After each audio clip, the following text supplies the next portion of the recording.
Good afternoon, everybody. You're very welcome to the fourth of our multi-unit development training sessions. David Rouse is my name, MUD's advisor with the Housing Agency. We have a large attendance logging in this afternoon, and while our attendees and our audience are logging in, I will briefly share my screen and go through some housekeeping and some preparatory information for today's session. This is the fourth in a series of 6 in our program of webinars for the multi-unit developments sector. Thank you very much for joining us. We hope you found the previous sessions of interest. The remaining sessions take place on Wednesday, the 11th of August at lunchtime, 12:30 p.m. And next week's session is on the role of the management agent and the Property Services Regulatory Authority. And the concluding session is on Wednesday, the 18th of August, again at 12:30 p.m. lunchtime, and that session covers the issue of sinking funds. A reminder for those of you who've been with us before, you'll be familiar with the Housing Agency as an organisation. That's our offices on 53 Mount Street Upper, and our ethos or our mission is to promote the building of sustainable communities. We work with the Department of Housing, Local Government and Heritage, with local authorities, with approved housing bodies and other stakeholders in the housing sector to promote the building of sustainable communities. Quick run through our timetable for this afternoon. Our presenter on company law for OMCs will kick off at about 12:40, thereabouts. We'll have time for a Q&A at about 1:30, and we have received a number of questions already by email, so we'll deal with those first, and then we'll deal with questions coming in live. We aim to conclude at about 1:45. A reminder that previous sessions, including last week's session, are available to watch back on the Housing Agency YouTube channel. So simply log into YouTube, search for Housing Agency, click on videos, and you'll see the videos there. You can see we've highlighted in red last week's session for you. A reminder to register for the future concluding webinars if you haven't done so already. There's information on our website, housingagency.ie, in relation to certificates of attendance for this program of webinars. We'd remind you that the information and guidance being provided today is general in nature. If you have particular circumstances, queries in relation to issues in your own estate or in multi-unit development or OMC with which you're involved, you should contact your property, legal or financial professional, and they will be able to give you advice specific to the circumstances involved. A reminder that this session is being recorded, as we've just advised, and it'll be available for viewing on our YouTube channel. On screen, you'll see the relevant web page on our website where you can register for the remaining sessions on the 11th of August and the 18th of August. For the session this afternoon, questions on the subject matter of company law for OMCs should be entered into the Zoom Q&A function. If you have difficulties with sound or vision, if you like, the audio, please use the chat function where my colleague Tara Doyle is monitoring the chat function in the background, and Tara will be able to assist you with any queries on audio or visual. We will circulate by email a copy of these slides and indeed the presenters' slides. So hopefully you can sit back and absorb the content and maybe read back the slides at your own leisure later on. For information, the Sustainable Energy Authority of Ireland have asked us to draw attention to a webinar that they're hosting tomorrow, Thursday, the 5th of August. It's in relation to electric vehicle apartment charger grant supports. It's a public consultation webinar, and it takes place at 11 a.m. So if you access seai.ie, and you can see on screen their website, and you can sign up for that webinar if it's of interest to you. Our presenter this afternoon on the topic of company law for OMCs is Nick Metcalf. Those of you who attended our first session on the Multi-Unit Development Act will be familiar with Nick and his background. Nick is a solicitor with Mason Hayes Kern and advises in the space of corporate governance and multi-unit developments and company law. So I'll stop sharing my screen. I'll ask Nick to kindly turn his camera on and turn his audio on, and I'll hand over to Nick. So thank you very much. Thank you very much, David. I too will now share my screen so I can get some slides up for you, hopefully. And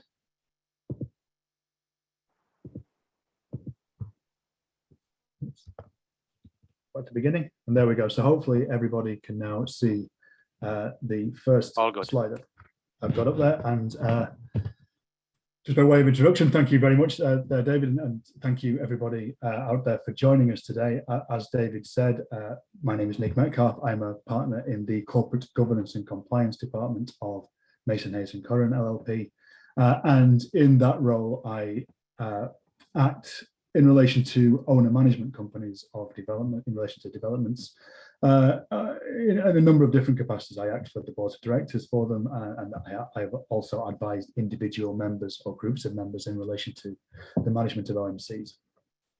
And the background behind today's talk is because the Multi-Unit Developments Act 2011, or the MUD Act, as I'll refer to it, requires that all developments to which that MUD Act relates, and that's for the purpose of this, that's all developments with at least 5 residential units. There are variations on that theme, but that's a good rule of thumb, that all of those developments have an owner's management company, which is to be set up to own and manage the common areas of the development.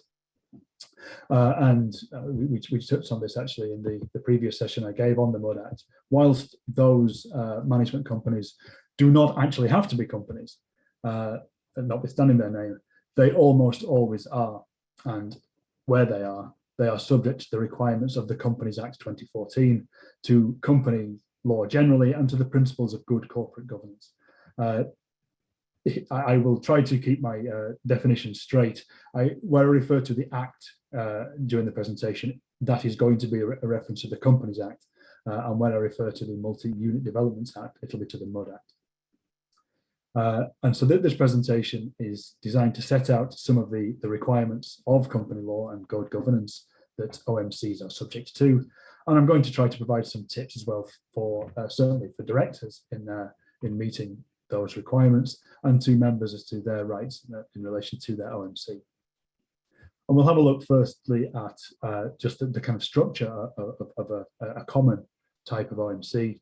We will spend a fair bit of time on directors, on their role, on how they fulfill their role, their duties, and just by way of completeness, really, on what happens if directors fail to live up to their duties. And I'll go into this in a bit more detail then. But that is for completeness. Some words like liability and criminal are going to get bandied around, but that shouldn't be cause for concern. I will explain why later on.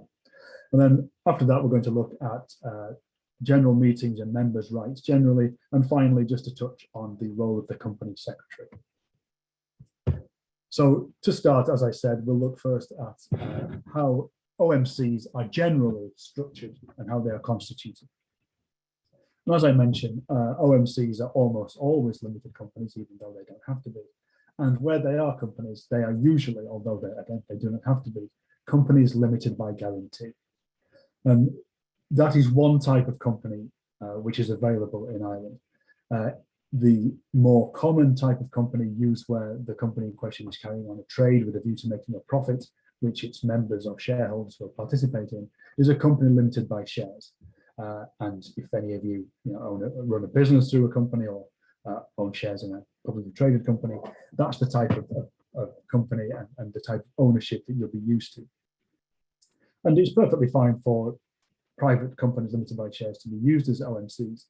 But because of the way that the MUD Act operates, companies limited by guarantee, or CLGs, are a more administratively easier form of vehicle.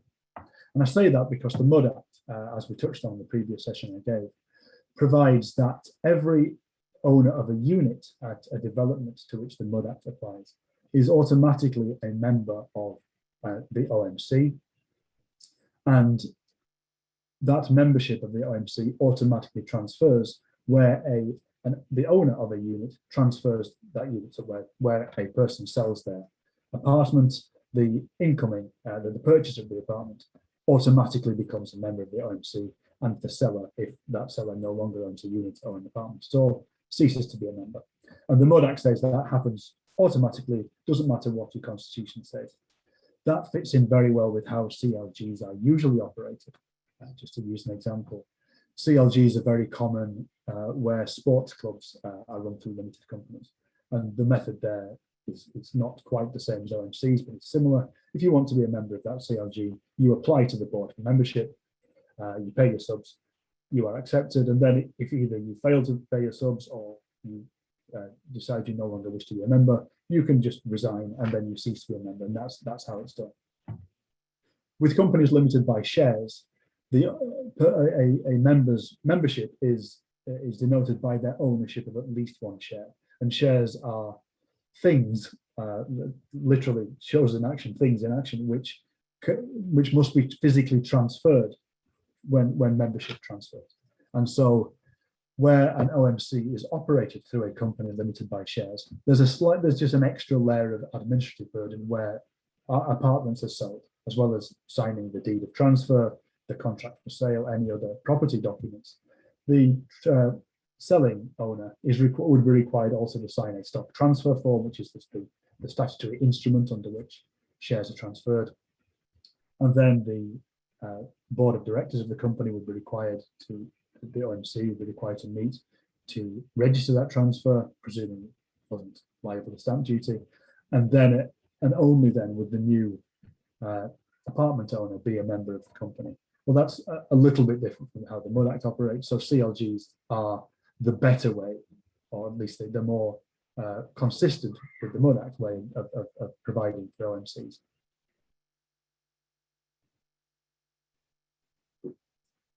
Sorry, excuse me.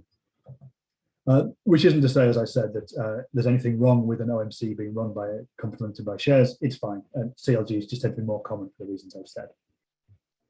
And CLGs have a two-part constitution. They have a memorandum and articles of association. I'm just going to refer to the constitution of the companies we go on, but that's what I'm referring to.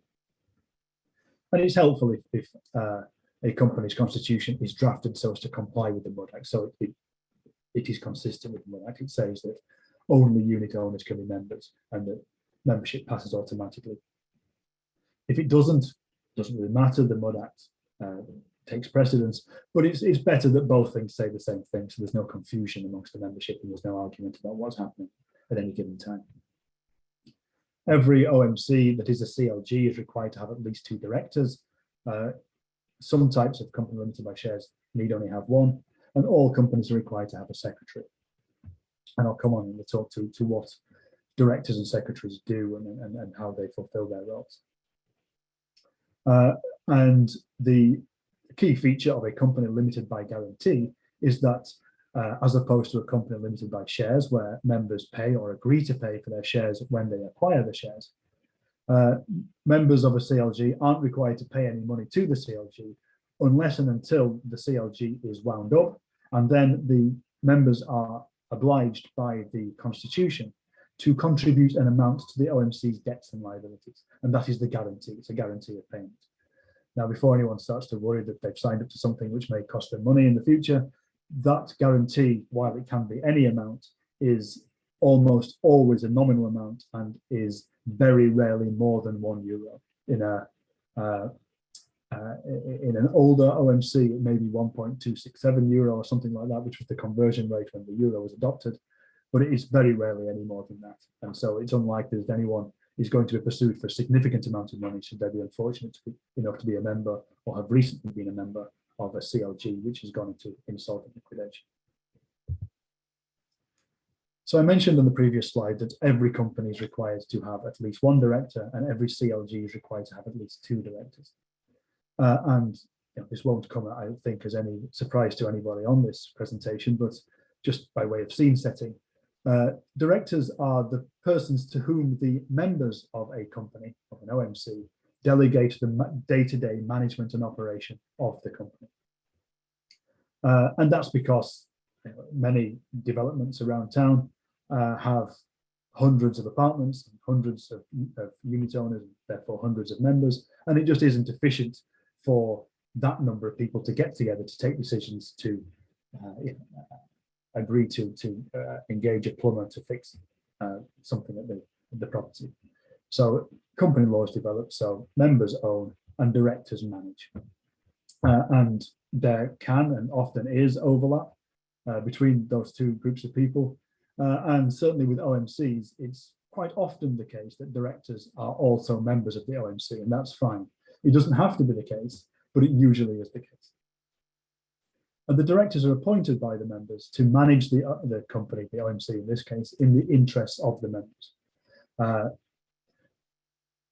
Even though the directors themselves are delegates, the members delegate the running of the company to the directors can themselves, and really, as we'll see, ought to themselves delegate certain tasks to other people, to the managing agents, to certain employees, to the company secretary.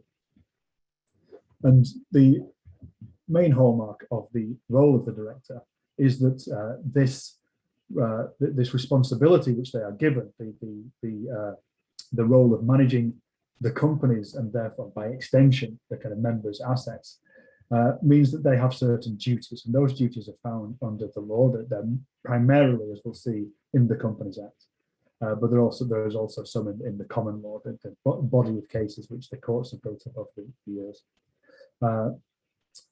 The duties may also be imposed on the director in the OMC's constitution. And this will be a theme I'll keep coming back to as the presentation goes on, that the Act, the Companies Act, is the bedrock of company law in Ireland, and it sets out certain default provisions that apply to all companies. But certain of those provisions, they're called optional provisions in the Act, can and often are varied or excluded by a company's constitution, the memorandum and articles that I mentioned before for CLGs. And it is very important, as we'll see, for directors, certainly directors and members as well, to some extent, but certainly directors to be aware of what their constitution says and how it affects their operation and management of the company. And in addition to those areas, directors may also have responsibilities and duties under internal policies and other documents that a preceding board or the members may have put in place that the directors have to keep have to be mindful of. They're quite rare with OMCs, to be fair. And because the directors are trustees or minders of the company's assets, their duties reflect this position of responsibility. There is a quite high level of good faith and loyalty which the directors have to show in certain of their duties, which we'll come on to in due course. So I mentioned in the previous slide that whilst the directors are responsible for the management and operation of a company and therefore an OMC, they are not necessarily expected to do everything themselves, and in a lot of cases they just won't have the time or maybe even the expertise to do so. So it is anticipated and maybe even encouraged for directors to delegate their powers. There is a wide power of delegation in the Companies Act, but that power of delegation is one of the optional provisions that I mentioned before. And the board should review the constitution of the OMC before it does delegate any of its power. And there are a number of ways that any board can delegate its authority and its power, including specifically in the case of an OMC, the appointment of a managing agent. So in a number of developments, especially the larger ones, the operation of the estate, the actual maintenance of the common areas that every OMC is set up to provide, will be carried out by a professional firm of managers on the terms of a contract entered into with the company that the directors will have approved and signed on the company's behalf. In addition to that, the board may appoint an authorised person to take over some of the role of management in specified circumstances. This may be a security guard who attends the premises. It may be a living janitor. In addition, certain powers are delegated to the company secretary, for instance, the keeping of the register of members, which we'll have a look at later, or the making of filings at the company's registration office. And certain OMCs may have committees of the board.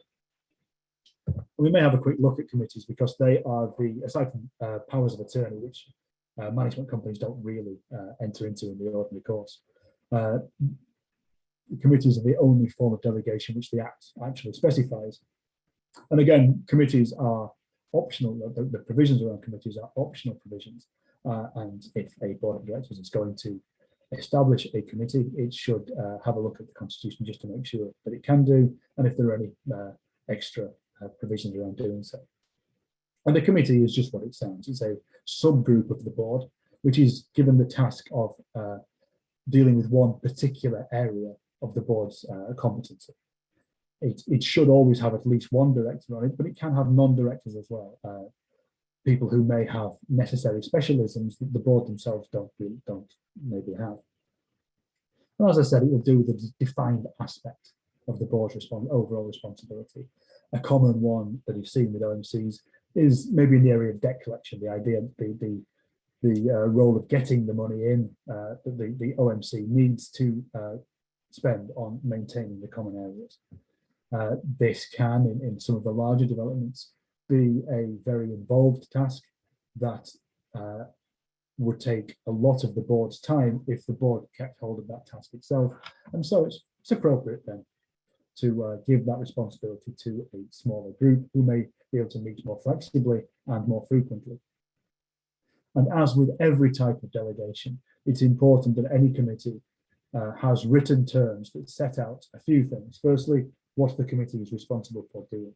Secondly, what the limits on that responsibility are. Effectively, what the committee should not be doing. How often and what should be reported back to the board, and what level of oversight the board has. And I mention all of those things because the main takeaway from this is that whilst the board may and probably should delegate its authority, it is just that, a delegation of authority and not a delegation of responsibility or duties. So if a committee or some other delegate does something which ends up causing the company loss, and there is some blame to be apportioned there, then the book ultimately stops with the board of directors.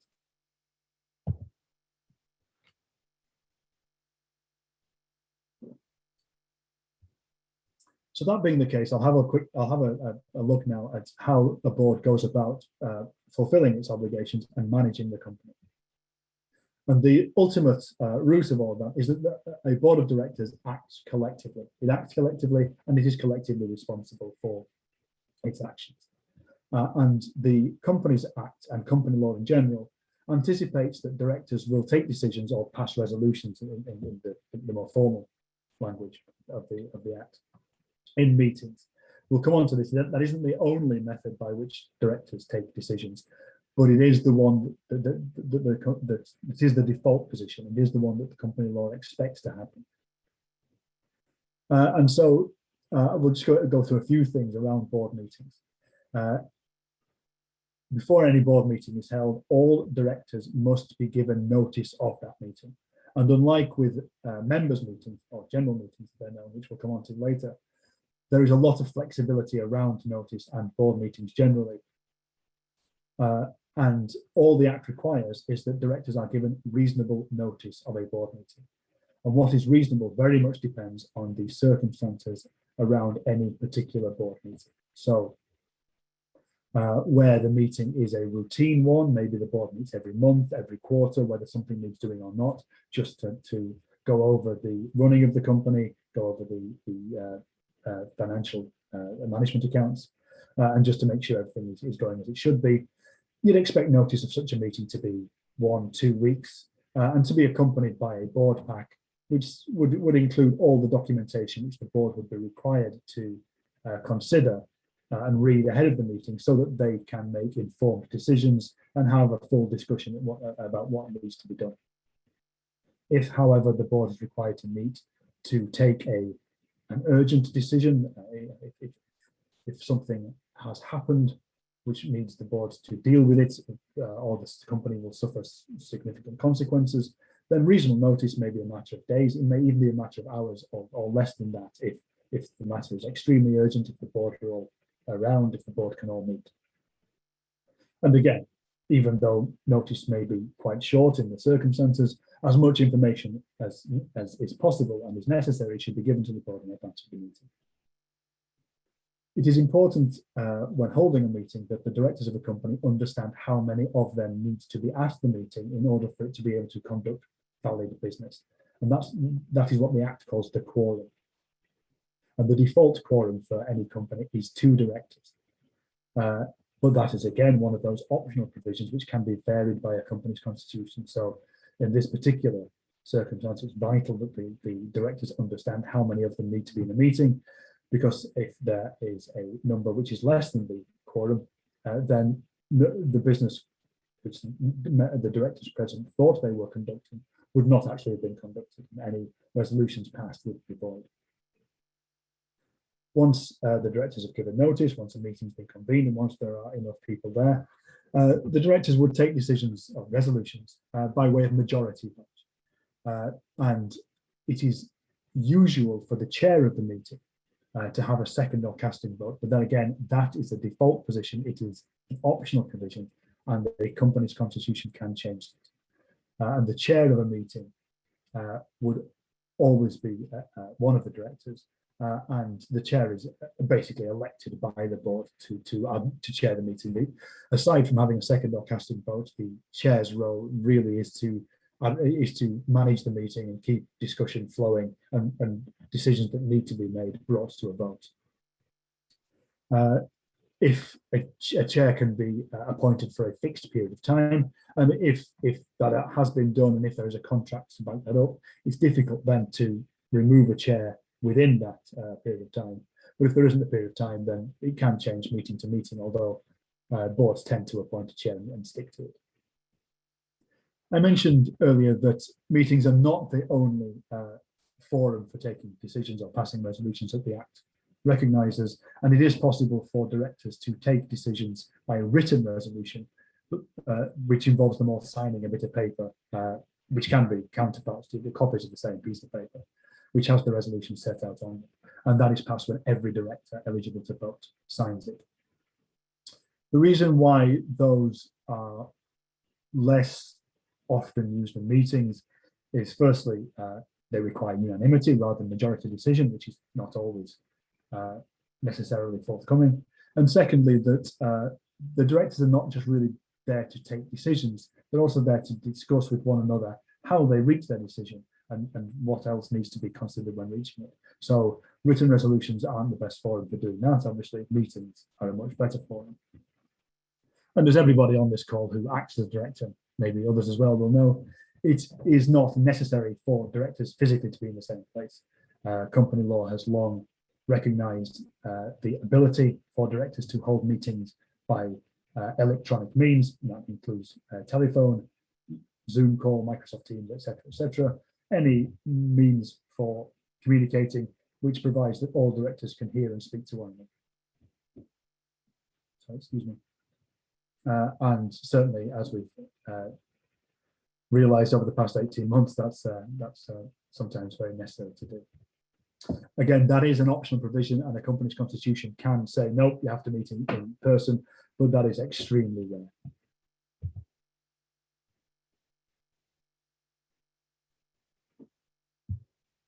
Once meetings are held, it is important that minutes of that meeting be kept, and minutes, of course, are a record of what went on.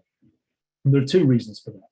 The first reason is that it's a legal requirement, and the second reason is that it's very helpful for directors to be able to call on a note of what happened, should they ever need to justify what they've been doing. And the legal requirement is summarised in the first bullet point on this slide, that the minutes of a meeting of directors are required to note any appointments of officers, which is directors and secretary, which went on in that meeting, the names of directors who were present, and all resolutions passed and proceedings of the meeting. And proceedings isn't a defined term, and it's open to a bit of interpretation. And what best practice says is that the minutes should record the time, date, and place of the meeting. It should record not only the members of the board who are present, but also people who are in attendance, and those are people who are not directors, but who have come to the meeting at the board's invitation to provide maybe advice or information to the board. A representative of the managing agent, maybe, the company's solicitor, surveyor, whomever. And it should also record the name of the director who chairs the meeting.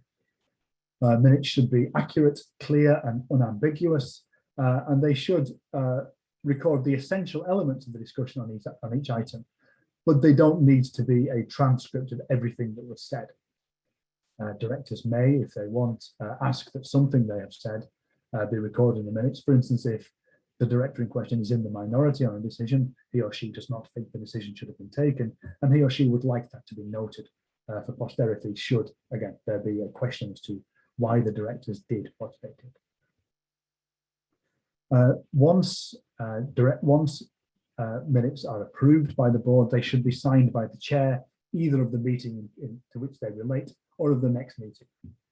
And once they are signed, they're evidence of the meeting, and they're quite difficult to amend. If a mistake is later spotted, it should be corrected in another meeting for which minutes should be taken. And then minutes should be retained, which can be done either in hard or soft copy, provided they are capable of being produced for inspection. And the reason we do that is that not only the board, but the Director of Corporate Enforcement, who is the statutory authority for enforcing company law in Ireland, and I'll touch on the roles of the Director a bit later on.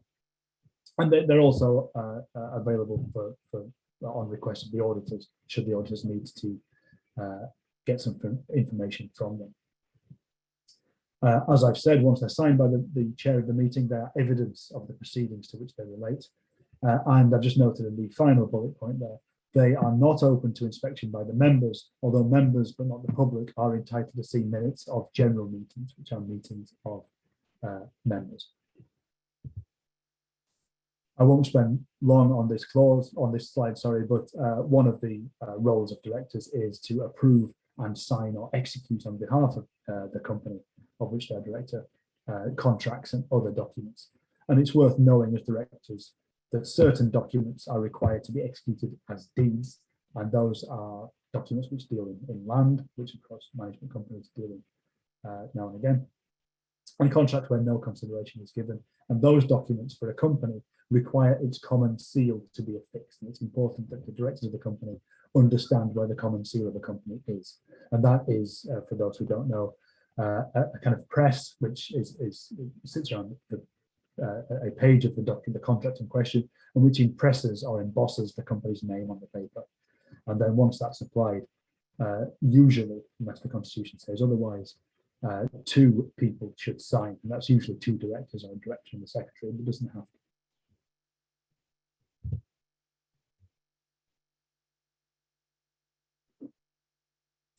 So having looked at what role directors fulfill and how they go about fulfilling that role, it's worth now looking at directors' duties. And I'm going to look at the duties and also the consequences of not fulfilling those duties. And I mentioned this on the first slide, but I want to reiterate now that some of the consequences for breaching the duties of directors can be quite significant.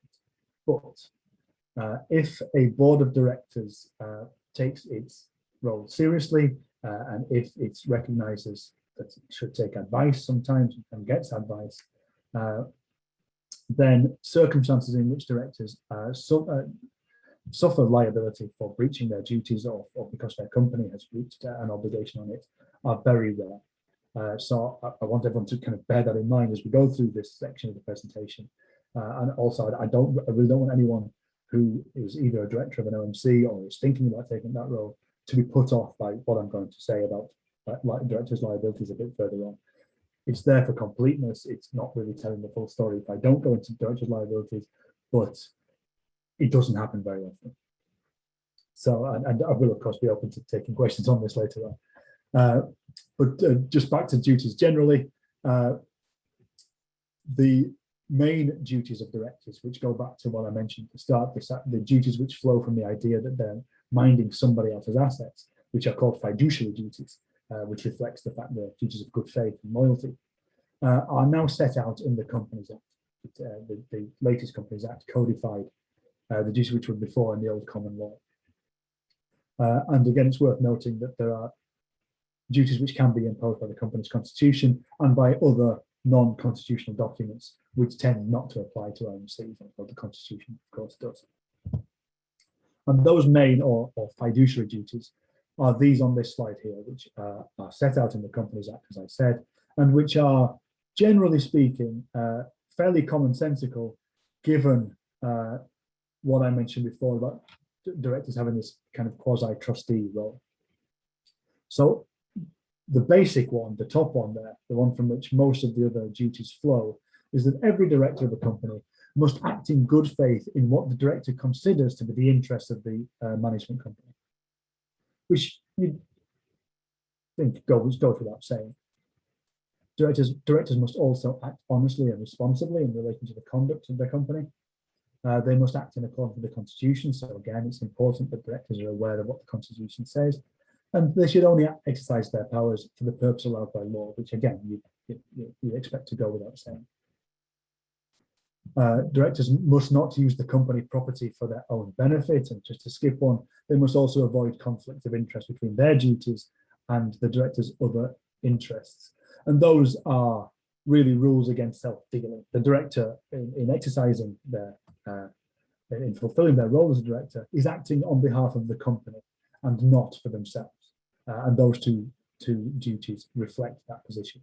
That's not to say that a director can't operate in two spheres where there may be a conflict, just to make sure that no conflict gets in the way of the director's exercise of their duties and their role. Directors must exercise independent judgment, which is that they're required to think themselves, that they shouldn't just think, well, if everyone else says that they should do this, we probably should. And they should also exercise care, skill, and diligence. And what that means in practice is that directors should exercise the level of care, skill, and diligence which would be expected of a director of the company of the type of which they are a director, but also if they have any specific skills. Say the director of an OMC is him or herself a qualified accountant, say, or a qualified surveyor. That particular director would also be expected to exercise the level of care, skill, and diligence which came with that particular level of qualification. And finally, directors are to have regard to the interests of the OMC members in general, not specific members or specific type of members, but in general. And it's important to distinguish there between having regard to the interest of the members and the person to whom the directors owe the duty, and that is to the company itself. So the director's duties are not owed directly to the members, they're owed to the company, but to act in the interest of the members.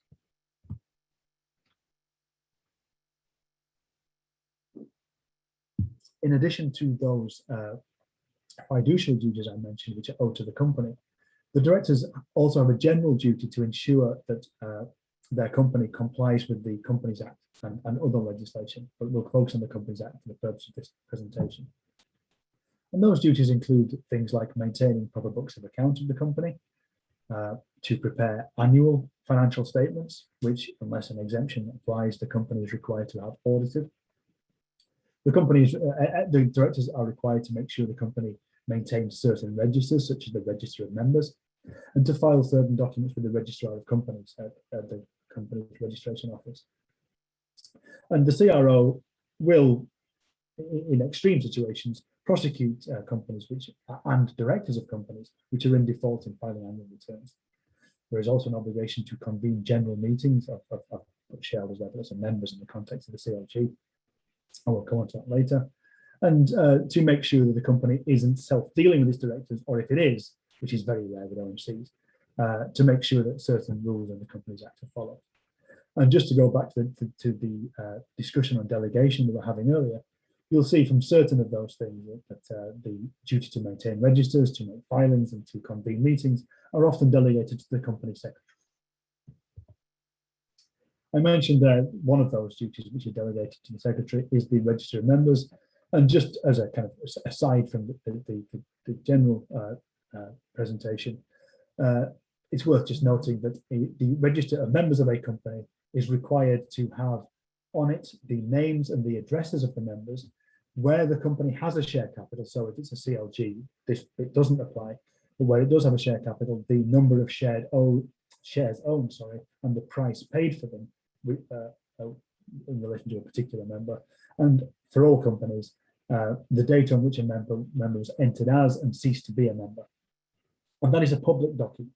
It is open not only to the members of the company who can inspect it or get copies of it free of charge, but also to anybody who can apply to be sent a copy or to attend wherever the register is held and to inspect it on the payment of a fee. And that fee for one register or type of document is €10. And if the person in question wishes to inspect a couple of registers or see other documents, that's €15 per inspection.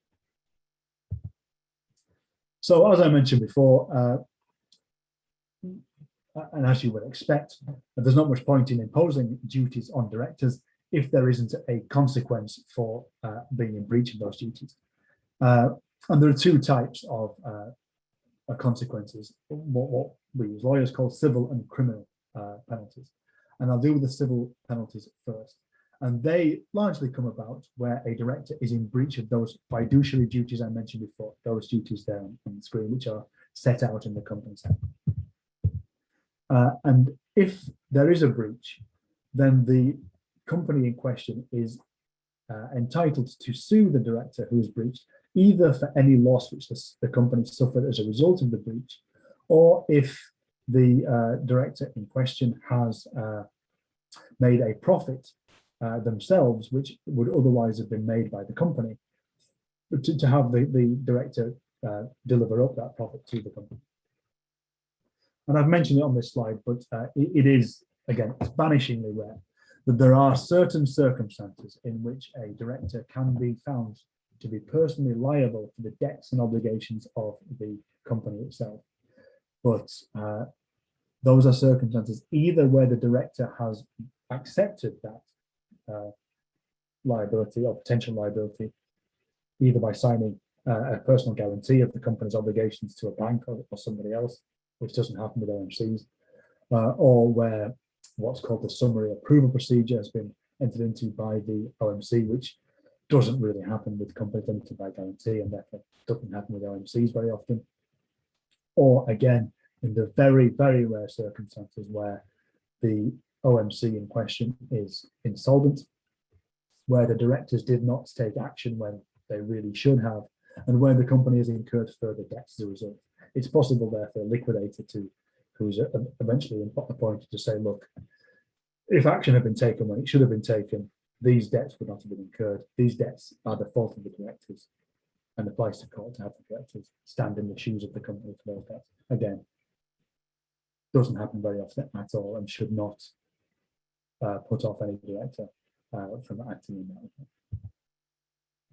In addition to the civil liability I just mentioned, the Companies Act contains certain criminal offences in it, which if the company itself breaches, can also be imposed criminal liability on its officers and the officers of the company, which directors and secretary.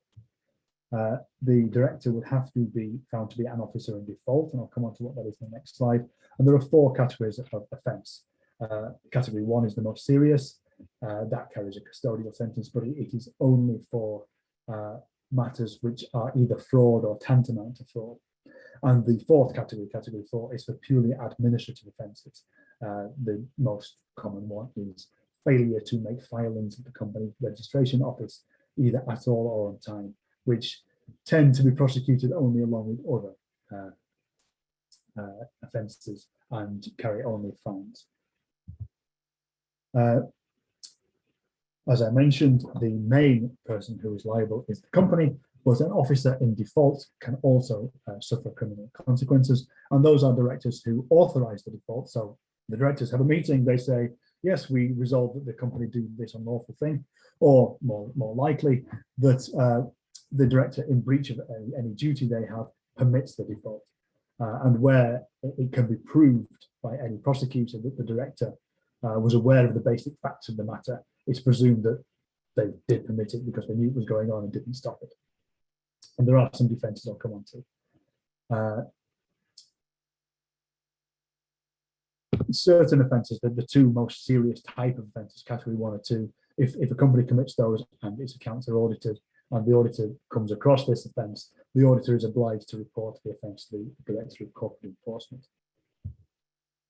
I mentioned that there are defences, and so generally, if a director can show that he or she took all reasonable steps to prevent the default in question, or by reason of the circumstances beyond his or her control was unable to do so, that is a defence of criminal liability. So, if a director has been completely excluded from the decision-making process, say, had no knowledge of what was going on, that would be a defence. The circumstances will be beyond his or her control. And there is a specific offence for accounting offences, for instance, failing to prepare proper books of account or signing or preparing financial statements which don't give a true and fair view of the assets or liabilities or other of the company. That defence recognises that those types of accounting obligations are often delegated out to others, and that defence provides that if the directors do that, that they believe that the person that they delegated to was competent and reliable, and that the person was in a position to discharge the duty. Generally speaking, the directors may have a defence there to any accounting offence. And finally, I've mentioned on a couple of occasions there the Director of Corporate Enforcement, who is the statutory authority charged with ensuring compliance with the Companies Act. The DCE has power to investigate, enforce and prosecute breaches of company law, and it is possible for individuals to make complaints to the Director of Corporate Enforcement, and those persons would include and will often be members of the company in question. It is important to note, because I think that the Director of Corporate Enforcement, judging by the bit of excerpt from its website here, may get a lot of complaints or inquiries maybe from members of management companies. It's important to note that the Director of Corporate Enforcement can't deal with purely management company issues. It can only deal with, the office can only deal with pure company law issues. And so it's important to know that. But the website is fairly user-friendly, and there is a complaint form on there. So that's what I want to say about directors and their duties generally. And I'll move now on to the role or the position of the member within the CLG. We discussed earlier that for OMCs, the members of the OMC will be the unit owners, the people who own the apartments and if any, retail units or commercial units, the development. And the main area each year where the OMC, the directors of the OMC and the members interact will be the annual general meeting, the AGM. And all companies, and OMCs are no exceptions, are required to hold an AGM each calendar year, and there mustn't be 15 months which elapse between AGMs, although the Act does say that a company's first AGM must be held within the first 18 months after incorporation, no later. But after that, it's 15 months only between. And AGMs have set business under the Companies Act, and that business includes the consideration of financial statements of the company, and that's consideration. It's important to know that it's not approval necessarily, because it's the board's job to approve and sign financial statements, and that should be done prior to the AGM being convened. There should be a review of the company's affairs, and that ties in quite neatly with the requirement of the board of directors, which we'll touch on shortly, to prepare under the MUD Act an annual report and to deliver that annual report to the AGM or to a general meeting each year. If the constitution provides, or if the constitution doesn't say otherwise for a CLG, the general meeting should deal with the election and re-election of directors. Again, check the constitution there. And the other bit of standard business which will come around every AGM is the appointment or reappointment of the statutory auditors of the company and the authority of the board to set those auditors' remuneration.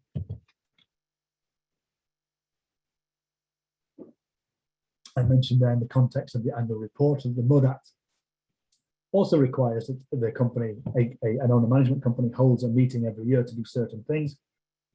And those are the delivery of the report, the approval of the service charge budget, and if sinking fund contributions are different from €200 per year per unit, to set and approve those contributions. It doesn't have to be at the AGM, but it makes sense for all of that business to be done in one meeting for obvious logistic and administrative reasons. And that's what tends to happen, of course. So the notice of an AGM must be 21 clear days. The constitution of a company can make that a longer period, but it can't make it a shorter period. And it's important to understand in this context what clear days means. And what that means is that the 21 days doesn't include at the back end the date of the meeting, and at the front end the date of the on which the meeting or the notice of the meeting was received or deemed to have been received by the membership. So in the case of a company which serves its notice by post with a standard constitution, you would discount the day on which the notice was posted. You would discount the day that it was the next day, which in a standard constitution, always check, is the day on which the notice is deemed to be received. Then you'd count 21 days, and then you discount the meeting at the end. So you should always leave where notice is served by post at least 24 days and check the constitution. And just because it's very embarrassing if you convene an AGM and some smart addict comes along and says, did you serve enough notice? Is this a proper notice? Is this a proper meeting? To find out that you didn't. If possible, it isn't always possible, but if possible, leave maybe 25 to 26 days, maybe longer, just to be on the safe side. Notice can be sent electronically if the Constitution provides, or if all of the members have agreed in writing and no one has withdrawn consent. So it's better, if you're going to serve notice by email, to make sure that it's in the Constitution. And that may, depending on when notice was deemed served by email, that may shorten the clear notice day. At a general meeting, members are generally allowed to attend and to vote by proxy, although if the company is a CLG, the Constitution can dispense with the right to vote by proxy. And what I mean by proxy is sending somebody else in your stead, and that need not be a member. The MUD Act provides that doesn't matter what it says in the Constitution, if the MUD Act applies to the development, it's one residential unit, one vote. Commercial units can have different ways of calculating the vote. That's what it is for residential units. And there is almost always a prohibition on members who owe money to the OMC from voting. So if you are a member, if you are in arrears on service charge, it's likely that you won't be able to vote at an AGM, although you can go to the meeting and you can speak, usually. The Constitution may vary that around fee.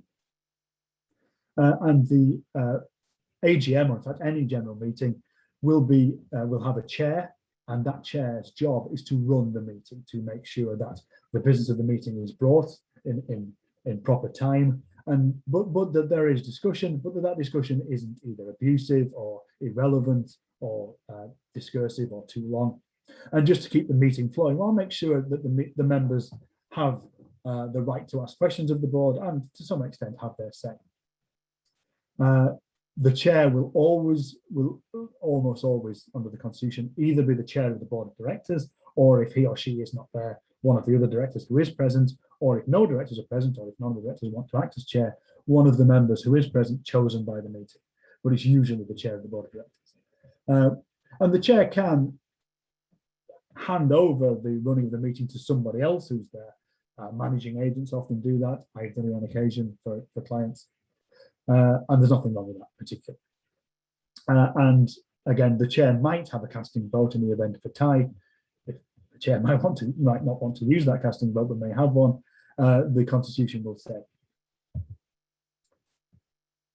Since around this time last year, there has been currently temporary legislation on the books, which is at the moment to expire at the end of the calendar year, but which may be made permanent, and that's the space to keep watching, which allows for general meetings, AGMs and other general meetings to be held entirely virtually, so by Teams or by Zoom or by other form of electronic communication.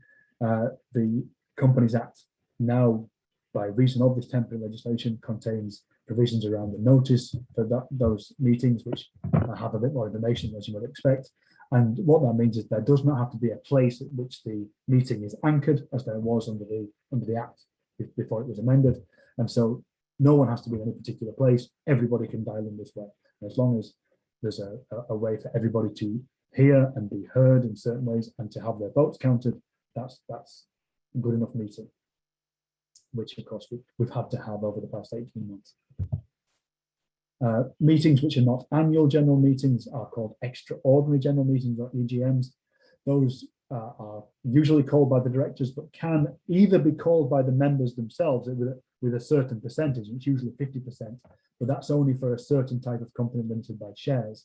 And for all types of company, a certain percentage of members, usually 10, but the constitution may vary it, can requisition or demand that the board convene a meeting. So what would happen there is 10% or whatever the relevant number of members entitled to vote at the meeting.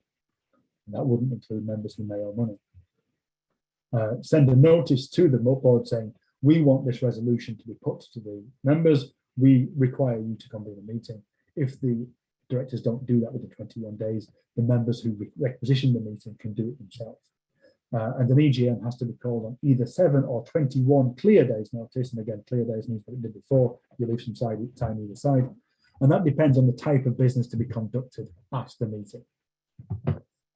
If an ordinary resolution, so a resolution to be passed only by a bare majority of members at the meeting, is to be proposed, then it's 7 days. If it's a special resolution, and if it's a mix of the two, then it's 21 clear days, the same as an AGM.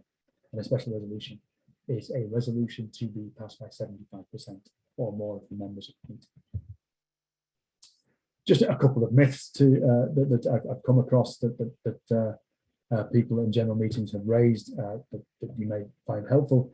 There is no need for a resolution at a general meeting to be either proposed or seconded in the meeting. The notice is the proposal really, and there's no need to be second. If that's how you do things, that's fine, keep doing it, but it's not a requirement. There's no statutory need for the minutes of the previous meeting to be approved in any subsequent meeting. So if that's missing from an agenda, that's not a grievous error, that's not something which invalidates the meeting. It is good practice, and it maybe should be done, but it's not. Its absence does not invalidate anything. I mentioned this before, an AGM or any general meeting is not the place where the financial statements of the company are actually approved. That's the board's job. And in fact, the board should have signed those financial statements before they are sent to the members. That's important. Now, there's nothing wrong again with the members voting on the financial statements if they want, but they don't have to, and there's no real consequence of them not approving the financial statements. And the final one is that even though there is standard business from an AGM, other or special business can be conducted in AGM, provided it's on the notice and the proper notice is given. And there is confusion, or there can be confusion there, that the Act says that's special business, but it isn't necessarily special resolution. And special resolutions can be passed at an AGM, and there's no need to convene a separate EGM to do so. I'm not sure how widespread that belief is, but it has cropped up a couple of times at AGMs I've been. Just a brief slide now on members' rights. A lot of these we've touched on. If you're a unit owner at a development, to which the MUD Act applies, you have the right to be a member of the OMC. And if you are a member, you have the right to have a vote for each unit owned, unless you're in arrears. And the Constitution continues that. You have the right to receive notice of general meetings, and you have the right to attend, whether you have the right or not to vote. You have the right to receive copies of the report on the MUD Act and copies of the signed financial statements. A certain percentage of members, as I've mentioned, have the right to requisition the board to hold general meetings if that's what they want to happen. And unless the Constitution provides otherwise for a CLG, or unless the Constitution varies it for another company. I'll say that again. Unless the Constitution provides otherwise for a CLG, all members have the right to appoint proxies and to nominate candidates to be elected as directors at meetings. And all members have the right to inspect the registers of a management company or any company free of charge. And finally, and I think I'm on good time here, this is the final slide. It's just on the role of the company secretary. The company secretary can be one of the directors, but does not have to be. The company secretary can be a member, but doesn't have to be. But all companies, and therefore all OMCs, which are companies, have to have a company secretary. And the secretary is an officer of the company, like the director is, but doesn't owe anything like the same duties as a director. And in fact, the secretary itself can be a company. And it's up to the directors to make sure that the secretary has the skills and or resources necessary to discharge their duties. And the secretary's role is largely administrative. They would keep minutes, they would look after the registers, and they would make filings at CIO. And if the company, if the secretary is not themselves a director, their duties are very, very limited and nothing like the duties and scope of a director. And that, as I say, is the end of the presentation. So I will possibly, thankfully for some of you, just hand back to David for you now. I think we'll do with the questions. Great, thanks very much indeed, Nick. And just a reminder for everybody to please use the Q&A function for your questions. I know we've received plenty of questions while Nick was speaking, and just use the chat function for technical issues with anything else. And look, we have received, as would be expected, when we have almost 300 people attending the webinar, we've received dozens of questions. So those that we don't get to, we will ask you to email into mud@housingagency.ie, and we'll try to get to them over the course of the next number of days. A number of questions have come in that are probably not strictly related to company law, and I've answered a few of those by referring people to earlier sessions or indeed later sessions in the programme. But we'll jump straight now to questions that have come in by email on the area of company law. And the first one is, I suppose, a scenario really. Who can become a director of our OMC? Can fathers, sisters, or sons become directors of an OMC? And I suppose that's a fairly straightforward question. Yeah, and so under the Companies Act, any adult who is a natural person, therefore not themselves a company, and who is not disqualified or restricted under the Act, can act as a director of a company, provided that they're properly appointed and that they consent to act. As I mentioned in the presentation there isn't a requirement that any director of any company be a member unless the Constitution says so, and that's true of OMCs as well. It does happen that constitutions do limit directorship to membership, but equally as well, as many of you will know from maybe bitter experience, it's very difficult in a lot of cases to have people give up their time in what is always a voluntary position for OMCs. So just by natural selection almost with OMCs, directors tend also to be members, but that isn't necessarily a requirement unless the Constitution specifically says so. Next one is also a question around appointment of directors. The Companies Act is clear that directors should resign after 3 years. Is the retiring director entitled to be re-elected? So the MUD Act is the act which is clear that the director should retire for 3 years. The Companies Act for CLGs does have a default provision that a third of the board should retire every year. And that, of course, but it being a third, tends to mean that directors serve 3-year terms.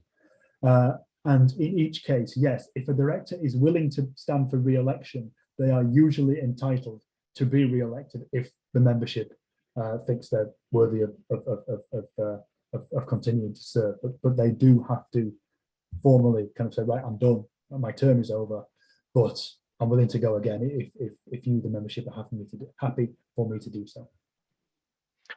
A related question, a question rather related to the first one, can an elderly owner nominate a near relative to be an OMC member as opposed to a director? So I think that's probably on the area of proxies really, isn't it?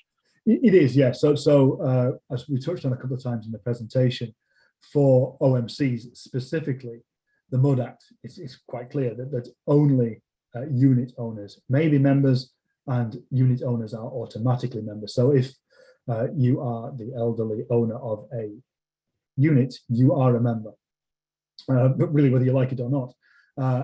But if for any reason a member cannot or does not want to attend a general meeting, be it an AGM or an EGM, usually, almost always, but not necessarily, that member can appoint a proxy, which is a person to go along in their stead.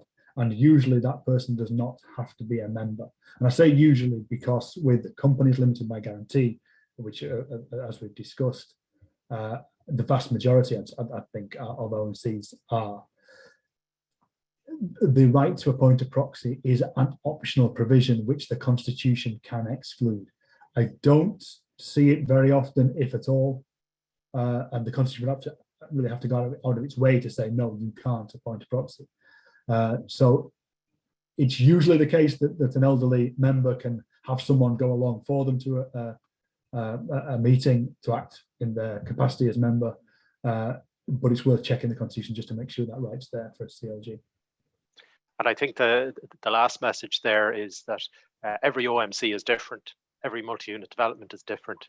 So members and directors need to check their constitution. They need to check their lease. They need to check the foundational documentation, if you like, for the estate, and then they need to perhaps confer with their management agent, their company solicitor, their company accountant, and get the best advice in that respect. And I should actually have mentioned, David, I meant to mention the presentation and didn't. The constitution of any company is a public document which is available for a small fee of around €2.50, I think, from the company registration office. But if you are a member or a director of a company, you are entitled to a copy of it. But you can ask the company to send it to you, and they should. So a slightly more, I suppose, involved question, a short one, but more involved. What happens when the directors of an OMC have not held AGMs in many years? Well, they should. The short answer. This is one of the areas actually where a complaint by a membership to the Director of Corporate Enforcement might. I sound like I'm being down the Director of Corporate Enforcement. That's one area where the director will, I think, step in. I can't speak for them. I don't deal with them very often. It's always good when I'm not doing. But we have seen where members of OMCs have written to the Director of Corporate Enforcement to say, look, we haven't had the chance to be presented to by the board. We haven't had the chance to question our board, which is what the AGM is really, for a couple of years now. Can you take action? The OMC, through the DCE, will write to the OMC. The Director of Corporate Enforcement will write to the owner management company, to the board, to say, look, these are your statutory obligations. It is an offence not to do that. You should do it. And for those of you listening who are directors, it is an important thing to do. These general meetings are vital for the operation of any company, but really for an OMC where there are likely to be a number of members who have a very personal stake in the operation of the company, and for whom the AGM is their main forum for asking questions of their board. There isn't really any excuse for not holding AGMs. Certainly where that temporary legislation which enables electronic means to be used for holding AGMs has been enforced now for over 12 months. So I actually forgot the thrust of the question, David, but that's what you do. You write to the board and say, hold one. If they don't do it, write to the Director of Corporate Enforcement maybe and say, can you do something? But hopefully, if you write to the board and say, these are your obligations, the board will do it. It's usually, where it hasn't happened, it's usually just because of logistical reasons, and it's not anything nefarious that the board is trying to withhold from the membership. So switching tack a little bit, a pointed question. The Constitution has to be changed. What's the procedure for changing a memo on arts? So the change of Constitution is done by a special resolution of the members. So that's a resolution passed by 75% or more in the meeting in question. So if the AGM is coming up, and notice hasn't been sent yet, that can be folded into the business to be passed at the AGM. If the AGM has just been held and this needs to be done, or if there isn't time to wait for the AGM, then an EGM should be convened, and because a special resolution is to be passed, that would need 21 clear days notice. The board is the best placed set group of people to convene the EGM. It's the kind of one of the things they should be doing. But as I mentioned on the slides, if the company is limited, is a private company limited by shares, so its suffix is limited, then members entitled to exercise more than 50% of the voting rights can convene their own meeting. And in any company, unless the Constitution provides otherwise, members holding a certain percentage of shares, and the Constitution to be checked, can require that the directors convene the EGM. Once the EGM is properly convened and once it's held, then the resolution is put to the members. And if 75% or more of the members who have bothered to turn up, and you need a quorum in the meeting as well, but have bothered to turn up, vote in favour of it, then that's your Constitution. That's how it's done. Question in relation to, I suppose, the role of the company secretary. And in many OMCs, that role is fulfilled by the managing agent, property management agent. there are potentials for conflicts of interest there. What advice would be, what would be a good steer to OMC directors on that one? So we mentioned that, and it was the last slide I put up there. So the directors are obliged to make sure that the secretary is both capable of doing the job which is entrusted to them, and that they have sufficient resources to do so. And the vast majority of property agents, all the property agents I've come across who fulfill that role, generally know what they're doing and generally have the resources to do it. So that's the first thing. There's nothing wrong with the property agent being the secretary. There's nothing saying they have to be, but there's nothing wrong with it. And as far as conflict of interest goes, from a purely company law perspective, that isn't really an issue. So the secretary, if they're just secretary, if they're not directors, the secretary does not owe anything like the level of duties which the directors owe to the company, because the secretary's role is very, very different. So whilst the directors have a duty to avoid conflicts of interest between their own interests and those of the company, the secretary doesn't, because the secretary doesn't really take decisions on behalf of the company. So hopefully that answers that. There isn't anything at root, objectively wrong with the property agent acting in that role, and in a lot of ways they're kind of really well placed to do so. And indeed, we should say we have a full session in relation to the role of the property management agent coming up on. In fact, it's our next session on the 11th of August. So maybe our questioner can tune in for that session, and we'll dig down into the detail of that. A question again touching on the role of secretary, and it might be a slight misunderstanding of how the secretary is appointed. The questioner has asked, how often has a secretary to be voted for, and how long is a person appointed as secretary? I'm right in saying it can be an indefinite appointment, really. Yeah, it's so again, the secretary's position is not, I was going to say as important, but that's maybe not fair, but it's very different from a director's role. And the directors are the managers; they're responsible for taking decisions on the company. They can influence they are the ones who do influence whether the company stands or falls to a large extent. The secretary's role is administrative and very rarely goes beyond what I mentioned in the talk about keeping the registers, making the filings, convening meetings, maybe taking minutes. So because of that, the directors are there's always the default position that the membership can remove the directors, and as we discussed, there are these built-in term limits for OMCs. Secretary is almost always appointed and dismissed by the board, and as David has correctly pointed out, there are no defined term limits, and there's no real need for it to be defined term limits.